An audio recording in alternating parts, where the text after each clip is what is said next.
In the heart of a dying desert where water had vanished and life itself felt forgotten, a lion mother gave birth in silence. There was no pride to protect her, no food to sustain her, no shelter from the heat or the night. Only the fragile breath of her newborn cub and the distant eyes of predators already waiting. Every sign pointed to an ending that could not be stopped. And yet the mother did not leave, because sometimes love does not save by strength, but by staying, even when goodbye feels inevitable. The river had not carried water in months. What remained was a long, cracked scar across the land, pale and lifeless, stretching through the northern Kalahari, like something that had been forgotten by the sky itself. Heat shimmered above the sand, bending the horizon, making distance feel unreal. Even the wind moved carefully here, as if afraid to waste energy. Mara walked slowly along the riverbed, her ribs visible beneath her dusty coat. Each step sent a dull ache through her legs, but she did not stop. She could not. Hunger had been her companion for weeks now, a constant pressure that never fully left. Yet hunger was not what frightened her most. It was the silence. No birds, no insects, no distant calls from her pride. Only the sound of her own breathing and the faint scrape of sand beneath her paws. She reached the shade of a twisted acacia, its thorns dry and brittle. The ground beneath it was cooler, untouched by the sun for part of the day. Mara lowered herself with a slow, careful motion, her body trembling despite her strength. A sharp pain moved through her, and she let out a low, broken sound that was swallowed immediately by the empty air. This was not where she had planned to stop, but the land had made the decision for her. The cub came quietly. No triumphant cry, no sudden burst of life. Just a small, fragile sound, barely louder than the wind brushing against dry grass. Mara turned her head at once, her instincts overriding. Exhaustion. The cub lay against her belly, dark and damp, so small it seemed impossible that it could survive in a world this unforgiving. She licked him gently, over and over, cleaning sand from his face, nudging his tiny body closer to warmth. He moved weakly, a faint twitch of legs, a soft breath that caught and released. His eyes remained closed. Mara pressed her forehead to his side and stayed there, breathing with him, counting each rise and fall of his chest. For a moment, just a moment, the world felt still. Then the sound came. It was distant at first, a sharp, broken laugh carried across the dunes. Then another, and another. Mara lifted her head. Hyenas. She had heard them earlier, far away, but hunger had driven her forward anyway. Now the sound was closer, too close. She rose to her feet, standing over the cub, her body forming a shield. Her muscles tensed, though they protested the effort. She bared her teeth and let out a warning growl, low and steady, meant to travel. The cub stirred beneath her, making a weak sound as if answering her fear. Mara nudged him back into the shallow hollow she had made beneath the tree, using her body to block the light and the heat. She could smell the hyenas now. Their scent clung to the air, thick and confident. They knew what she was. They knew what she had. The sun began to sink, its light turning red as it slid toward the horizon. Shadows stretched across the riverbed, long and thin, reaching toward her like fingers. Somewhere beyond the dunes, the hyenas laughed again, closer this time, no longer hiding their excitement. Mara stood her ground. Her legs shook, but she did not step away. She lowered her head, ears flattened, eyes fixed on the dark shapes beginning to appear at the edge of the riverbed. She knew the truth, even as she fought it. She was alone, weak, and bound to a cub who could not yet run. As the last light faded, the silhouettes of the hyenas became clearer against the dying sky. They circled, slowly, patient, waiting for night to finish what the sun had started. Mara looked down at her cub once more. He was alive. For now. And she understood, with a clarity that cut deeper than hunger or pain, that by morning everything could be gone. She lifted her head again and faced the darkness, ready to fight a world that had already decided the outcome. Night settled over the dry river like a heavy blanket. The heat of the day faded, replaced by a thin, biting cold that crept into Mara's bones. She curled her body around the cub, pressing him close, trying to keep what little warmth she had from slipping away into the sand. The stars above were sharp and bright, uncaring witnesses to the struggle below. The cub, Eli, moved weakly against her belly. His mouth searched, finding what it needed by instinct alone. Mara closed her eyes as he tried to nurse. For a few seconds, hope flickered inside her chest. Then it dimmed. There was almost nothing there. Her body, starved of food, and water for too long, could not give him what he needed. Eli made a faint sound, more breath than voice, and pulled back. His tiny body trembled. Mara nudged him gently, urging him to try again, but his strength was already slipping. Panic rose in her throat, sharp and bitter. She licked his face, slow and deliberate, as if the motion itself could convince life to stay. Above them, a shadow passed. Mara looked up just in time to see a vulture glide down and land on a dead branch nearby.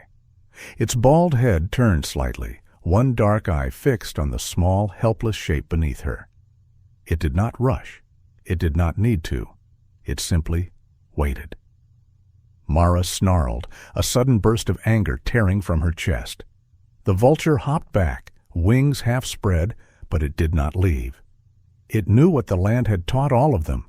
Patience always won in the end. The hyenas returned shortly after. They did not charge. They did not even come close. Instead, they moved in wide circles just beyond the reach of her. Claws, their shapes blending with the darkness. One would dart forward, testing her reaction, then leap back, laughing softly, as if amused by her exhaustion. Mara lunged once, more out of instinct than strength. The effort sent pain shooting through her body, and she staggered. The hyenas noticed. Their laughter changed. It grew sharper, more confident. She backed toward the acacia, keeping Eli behind her. Every breath burned now. Her muscles felt heavy, slow to respond. She knew she could not keep this up forever. The night was long, and dawn was still far away. When the hyenas finally pulled back, retreating into the darkness, it was not because they had given up.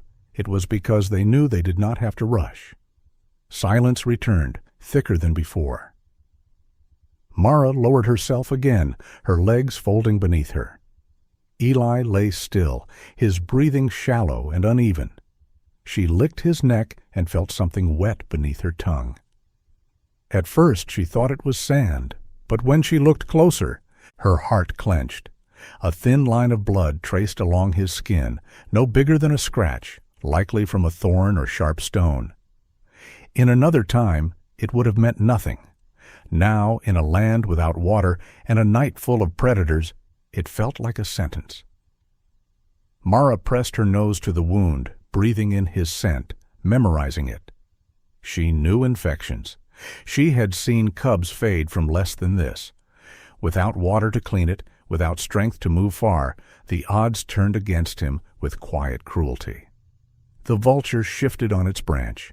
Mara lifted her head again, eyes burning, and fixed it with a stare so fierce that the bird took flight, flapping away into the darkness. But even as it left, she understood the truth it represented. Others were watching, waiting. Eli stirred once more, letting out a weak, broken sound that barely reached her ears. Mara lowered her head to his side, matching her breathing to his, as she had done earlier. She focused on each rise of his chest, each fragile sign that he was still here. "I'm here," her body said, even if the world did not care. The stars turned slowly overhead. Somewhere in the distance, the hyenas laughed again, reminding her that this night was only the beginning. Mara did not sleep. She could not afford to. As the hours dragged on, the cold deepened and the cub's movements slowed. She tightened her body around him, forming a living wall against the dark. Hunger clawed at her. Thirst burned her throat. Fear pressed in from every side. And yet, beneath it all, something else remained, quiet, stubborn, unyielding. As the first pale hint of dawn touched the horizon, Mara lifted her head and looked out across the dry riverbed. The land offered no mercy, no promise. But her cub was still breathing. For now, and as long as that was true, she would stay. Morning did not bring relief. It brought exposure. As the sun rose higher, the thin shadows of night withdrew, leaving Mara and her cub fully visible in the open.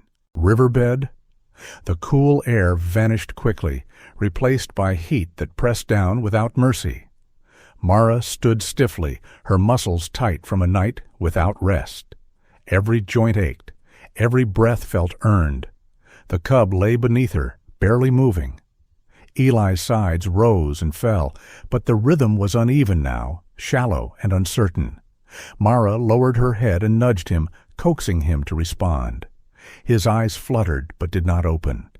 The small scratch on his neck had darkened, the skin around it swollen and warm.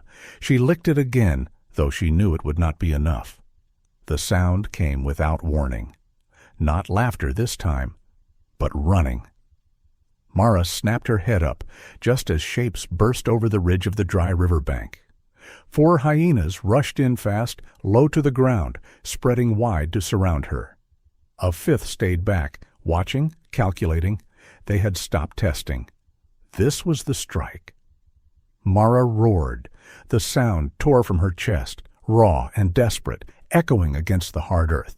She lunged, forward, forcing the nearest hyena to skid back. For a split second, it worked. The circle broke. Dust exploded beneath her paws. Then pain ripped through her leg. One of the hyenas darted in from the side, jaws snapping shut around her hind leg. The force sent her stumbling. She twisted and struck back with her claws, tearing into its shoulder. The hyena screamed and released her, but the damage was done. Mara staggered, blood seeping into the sand. The others closed in. She positioned herself between them and Eli, legs shaking, head low, teeth bared. She could feel the weakness now, spreading fast. The hyenas sensed it too. Their movements grew bolder, closer. One leapt toward the cub. Mara threw herself forward, slamming into it with the last of her strength. They rolled together, snarling and snapping. When she rose again, her breathing came in harsh, ragged bursts. Her injured leg trembled beneath her weight. The hyenas regrouped, circling again, waiting for her to fall, and then everything changed. A sound rolled across the riverbed, deep and heavy, unlike anything the hyenas had made. It was not frantic. It was not desperate. It was a warning. The hyenas froze. From the far edge of the riverbed, a shape stepped into view. Tall, broad-shouldered, moving with a slow, deliberate confidence that did not belong to a starving land. His mane was dark, not brown, not gold, black. The hyenas backed away at once, their courage dissolving.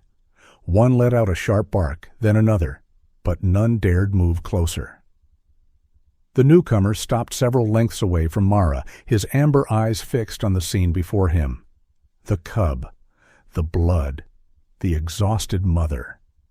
Mara turned toward him, snarling, her body tensing for another fight. She did not know him, did not trust him. Her instincts screamed danger.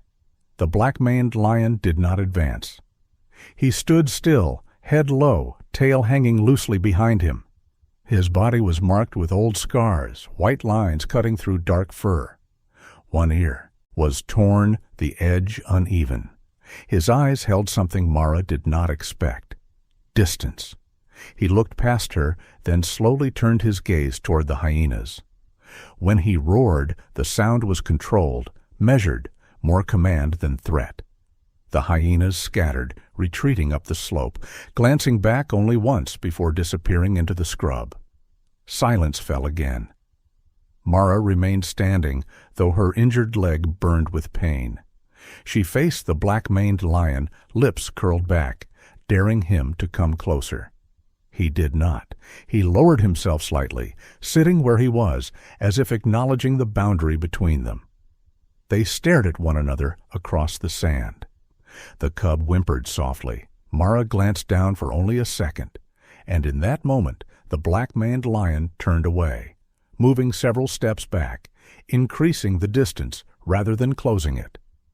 That was when she understood. He was not here to take. He was here to hold the line. The heat rose higher as the sun climbed.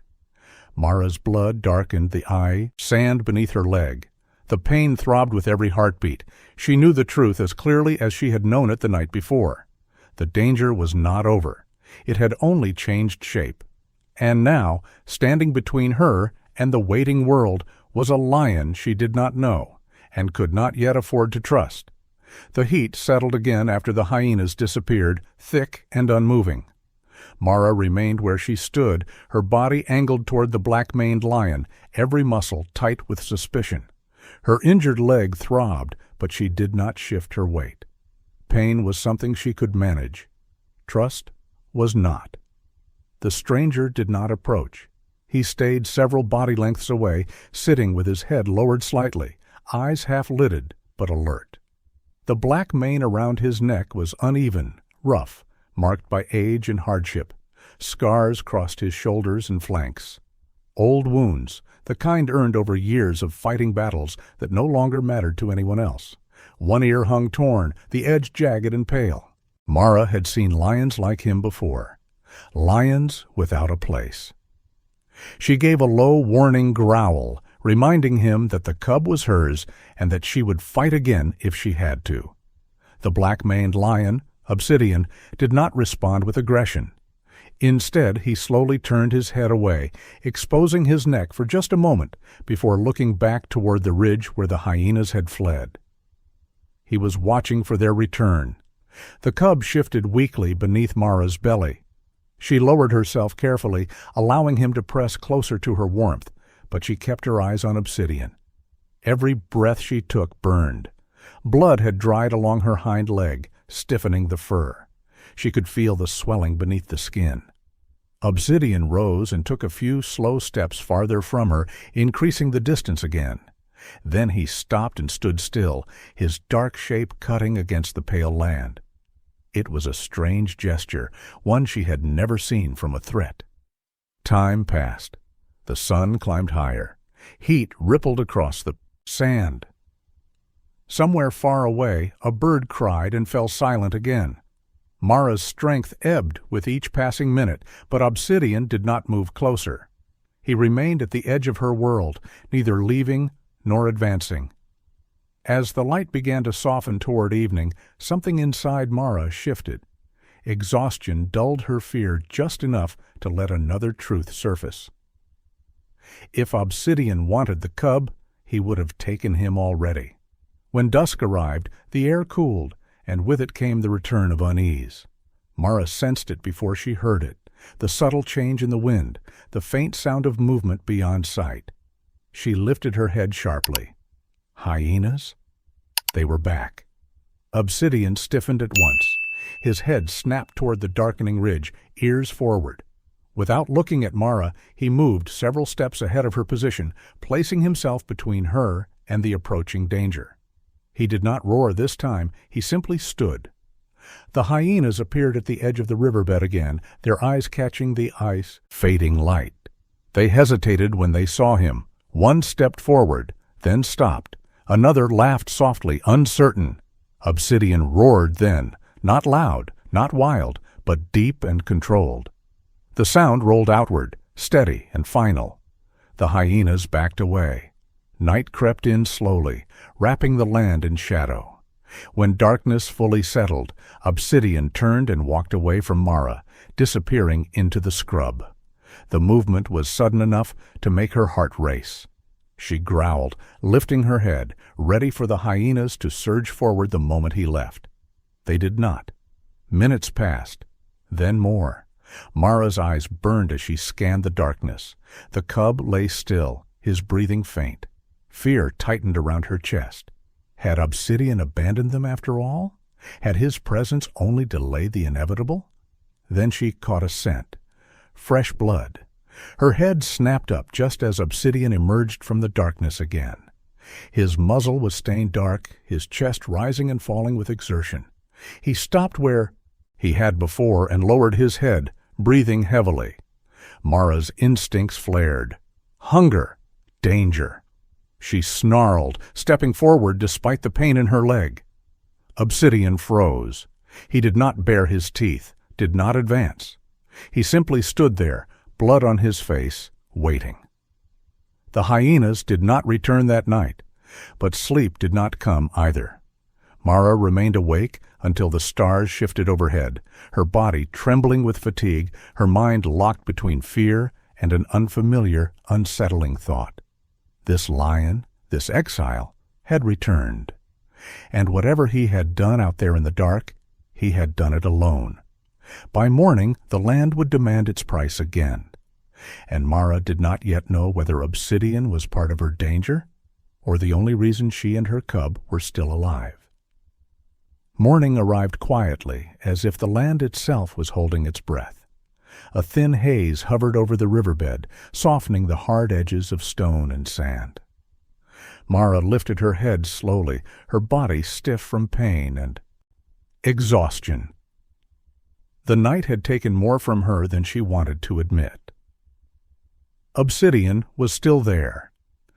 He stood where he had settled before dawn, facing away from her, watching the empty distance. The blood on his muzzle had dried to a dark stain, and the smell lingered in the warming air. Mara noticed it immediately. Her stomach tightened. Hunger surged, sharp and sudden, making her head swim. She snarled.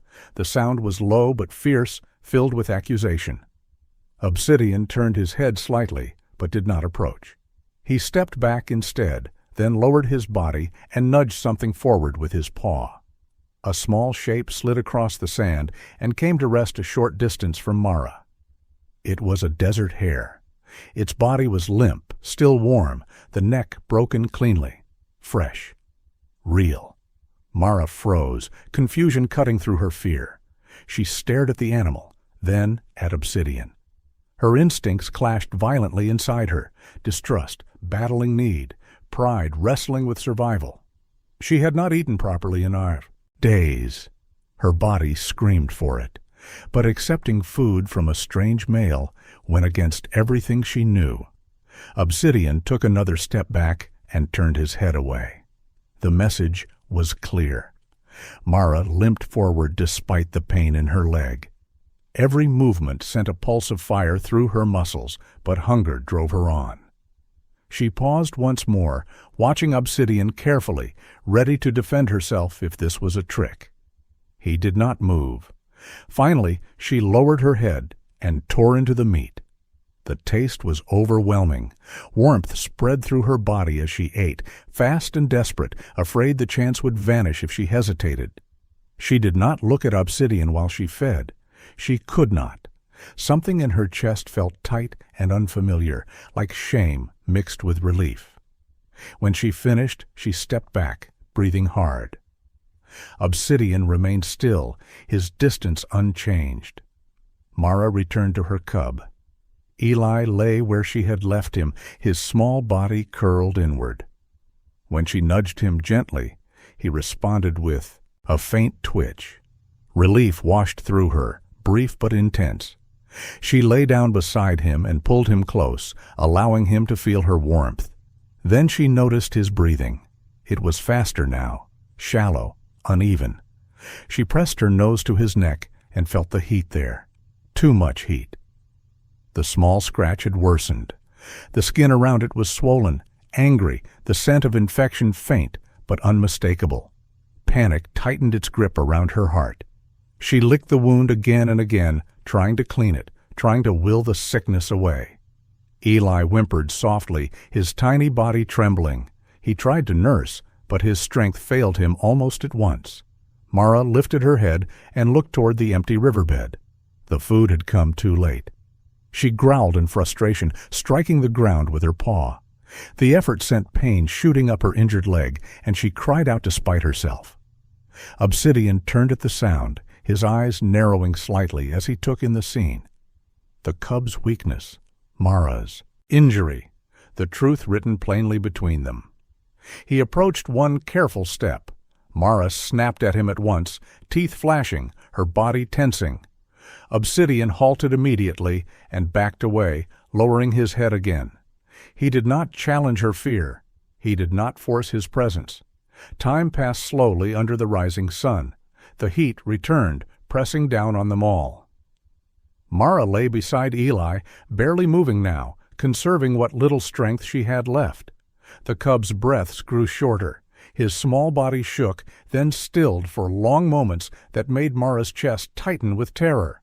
She pressed her forehead against him and stayed there. This was the price, not the hunger, not the pain, but the waiting. Obsidian remained nearby, silent, watchful. He did not interfere. He did not leave. He simply stayed, standing guard at the edge of the riverbed, as if he understood that some battles could not be fought with teeth or claws. As the sun climbed higher, Mara felt something shift inside her. Not hope, but resolve sharpened by fear. She lifted her head and looked at her cub again, memorizing him. The curve of his back, the softness of his ears, the fragile rise and fall of his chest. If this was the end, she would not let him face it alone. And somewhere in the quiet distance, the land prepared its next test, unaware that two broken lions were already refusing to surrender. The day faded slowly, as if the sun itself were reluctant to leave what it had already broken. Heat lingered long after the light softened, clinging to the sand and stone. Mara lay curled around Eli, her body forming a fragile shelter against a world that no longer offered protection. Eli's breathing had changed again. Each breath came shallow and uneven, with long pauses between. His small body felt too warm against her chest, the heat unnatural, frightening. Mara licked his neck where the wound had swollen, tasting sickness beneath the dust. She nudged him gently, urging him to move, to answer her. He barely did. Fear settled into her bones, heavier than hunger, heavier than pain. She had seen this before, long ago, with another cub during another dry season. The memory returned uninvited. The waiting, the silence, the moment when breathing stopped altogether. She growled softly, shaking her head as if she could drive the thought away. Obsidian paced at the edge of the riverbed, his movements slow and deliberate. He watched the horizon, then the slopes, then the empty land beyond.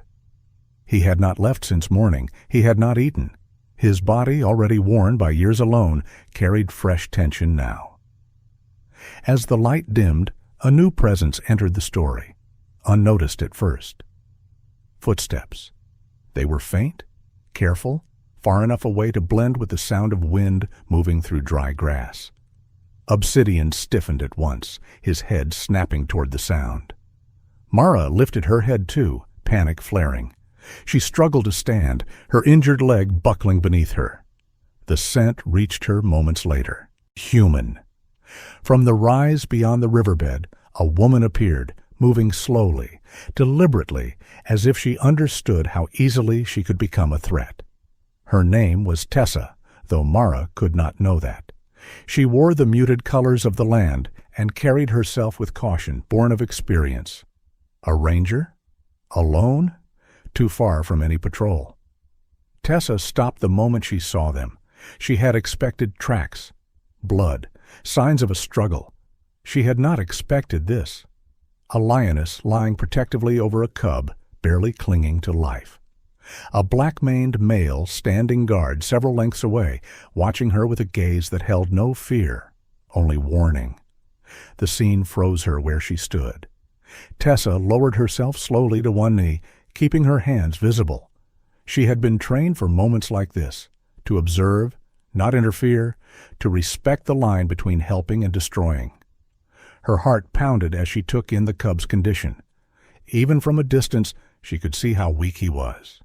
Mara growled, deep and sharp, forcing herself upright. The effort made her cry out, pain flashing through her injured leg. Eli whimpered faintly beneath her. Tessa did not move closer. She stayed where she was, watching, understanding dawning in her eyes. There would be no rescue now, not like this, not without risking everything. As night fell, the temperature dropped quickly. The heat vanished, replaced by cold that crept into muscles and wounds. Mara lay down again, pressing Eli against her chest, trying to keep him warm. His body shuddered once, then went still. Mara froze. She nudged him harder this time, panic tearing through her. His chest rose, barely, then fell. She pressed her face to his side, breathing with him, begging without sound. Obsidian moved closer for the first time, stopping just short of her reach. He lowered himself to the ground, his massive frame angled to block the wind. He did not touch the cub. He did not touch Mara. He simply stayed. From her distant vantage point, Tessa watched the scene unfold under the stars. She could see the lioness trembling, the cub's movements slowing. She knew the signs. She had seen them too many times. The night deepened. Somewhere far away, hyenas laughed again, their voices carried thinly on the cold air. Obsidian lifted his head and answered with a low growl, the sound steady, unafraid. Mara's strength faded as the hours passed. Her eyes burned. Her body ached. At some point she gathered what little energy she had left and stood. She looked down at Eli, then at the darkness beyond, as if measuring a decision too heavy to name. She took a step away, then another. Her legs shook violently. She stopped and turned back, her chest heaving. Eli lay unmoving in the sand, his small form almost lost in shadow. The sight broke something inside her. Mara lowered her head and let out a sound so quiet it barely carried, a sound of grief, not defeat. This night felt endless, and yet, beneath the stars, 3 lives, 2 lions, and 1 human waited on the edge of something fragile and unknowable, each aware that by morning nothing would be the same. The night thinned toward morning, but the darkness did not lift. It pressed in closer, heavier now, as if the land itself had leaned down to listen. Mara stood over Eli for a long time without moving. The stars had shifted west, and a pale gray line had begun to form at the edge of the horizon, but she did not look at it. Her eyes stayed on the small shape at her feet. Eli lay very still, his chest rising so faintly that she had to watch for it. Each breath felt like a question the world might stop answering at any moment. She lowered her head and touched her forehead to his. Her breath trembled as it left her body. She inhaled his scent, warm dust, milk, life that had barely begun, and held it as if she could keep it from slipping away. She licked his face once, then again, slower this time, careful, memorizing him with every touch. This was not how it was supposed to be. She had carried him through hunger and pain. She had fought for him. She had stayed when every instinct screamed that staying would kill her too. And still, the land had taken everything it wanted. Mara straightened. She took a step back. Obsidian lifted his head sharply, watching her. From the ridge, Tessa held her breath, sensing the shift before she understood it. Even the distant hyenas fell quiet, as if something final was unfolding. Mara took another step away. The space between her and her cub widened, slow and unbearable. Her body shook, not from weakness now, but from restraint.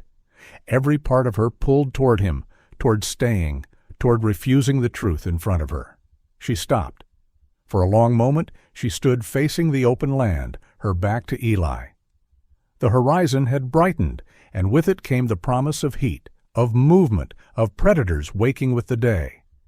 If she stayed here, she would lose him and herself. If she left, Her body turned suddenly, violently, as if the decision had been ripped from somewhere deeper than thought. Mara did not run away. She ran toward danger. Her injured leg screamed as she forced herself forward, pushing through pain with a desperation that stripped away fear. She headed for the low ground beyond the riverbed, toward a place she had avoided for days. The smell reached her before the sight of it. Thick, sour, unmistakable. Water, or what remained of it. A shallow depression lay ahead, its surface churned into mud by the heavy hooves of buffalo that guarded it fiercely. The herd stood nearby, dark shapes shifting, heads lifting as Mara approached. She slowed only slightly, gathering what strength she had left. This was madness, but it was all she had. She lunged forward, splashing into the thick mud, ignoring the warning snorts and stomps around her. She lowered her head and drank, not caring about taste or danger, then lifted her muzzle and ran back the way she had come, mud clinging to her face and chest. By the time she reached Eli, her breath came in broken gasps. She lowered her head and tried to drip what little water she carried into his mouth. Once, twice, a third time. The effort drained her. She staggered and nearly fell beside him. Nothing happened. Eli did not move. Mara froze. She nudged him harder, panic exploding through her. She pressed her nose to his side, listening, watching, begging without sound. His chest did not rise. The world narrowed to that single, unbearable stillness. Mara let out a low sound, raw and empty, and lowered herself beside him. Her body curved around his, shielding him even now, even when there was nothing left to shield. Her eyes closed, not in sleep, but in surrender. This was the goodbye. Obsidian stepped forward at last. He moved with care, reverence even, and lowered himself beside them. His massive frame blocked the last of the cold wind. He bent his head and nudged Eli gently, then again, as if refusing to accept what Mara had already felt. From the ridge, Tessa's hands trembled. She knew the moment. She had seen it too many times. Still, she did not move. Some lines could not be crossed. The first faint light of morning touched the black mane of the exile and the dust-covered face of the mother. And the world, it seemed, had finally made its choice, or so it appeared. The first sound was not thunder, it was breath, so faint that it might have been imagined, so weak that it barely stirred the dust beneath Eli's nose. Obsidian felt it before he heard it. His head lifted sharply, his body tensing as his amber eyes fixed on the cub between them. He lowered his muzzle again, closer this time, close enough to feel the air move. A second breath followed, uneven, shallow, but real. Eli was not gone. Mara did not move at first. Her body lay curved around her cub, rigid with grief, her eyes closed as if she could not bear to look again. Obsidian nudged her gently, once, then again, not with urgency, but with certainty. She opened her eyes. For a moment she did not understand what she was seeing. Then Eli's small body shuddered, just once. A weak sound escaped his throat, no louder than the wind brushing the sand. Mara gasped. She pressed her face to his side, watching, counting, afraid to hope. Another breath came. Then another. Tears she could not shed burned behind her eyes as she licked his face, her movements frantic now, desperate. Above them, the sky changed. Clouds, thin at first, then darker, slid across the pale morning light. The air shifted, cooling suddenly, carrying a scent that had been absent for too long. Rain. The first drops fell quietly, almost politely, darkening the dust. Then more followed. A soft, steady rain settled over the riverbed, soaking into the sand, cooling the air, washing the mud from Mara's face and the blood from her leg. Eli stirred again. His breathing grew steadier, the harsh heat of his fever easing as the rain cooled his skin. Mara lifted, her head, disbelief written in every line of her body. She licked the rain from his fur, from his face, letting it fall into his mouth in tiny amounts. From the ridge, Tessa's breath caught in her chest. She had raised her rifle moments earlier, not to shoot, but to fire a warning into the air. The hyenas had begun to circle again in the half-light, their shapes moving closer as the night released its grip. One sharp crack echoed across the land, sending them scattering back into the brush. She lowered the rifle slowly. The rain continued. Obsidian remained beside Mara and Eli, his broad body shielding them from the wind, his black mane darkened and heavy with water. For the first time he pressed closer, not as a guard, but as something else, something steady, something shared. Movement caught Mara's eye.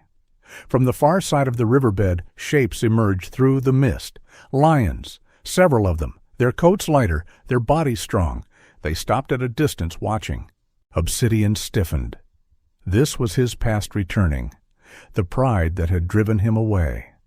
The lions who had turned their backs on the one whose mane marked him as different. Mara rose slowly, placing herself instinctively between Eli and the newcomers. Her body was battered, her legs still wounded, but something had changed in her stance. She was no longer alone. The pride did not advance.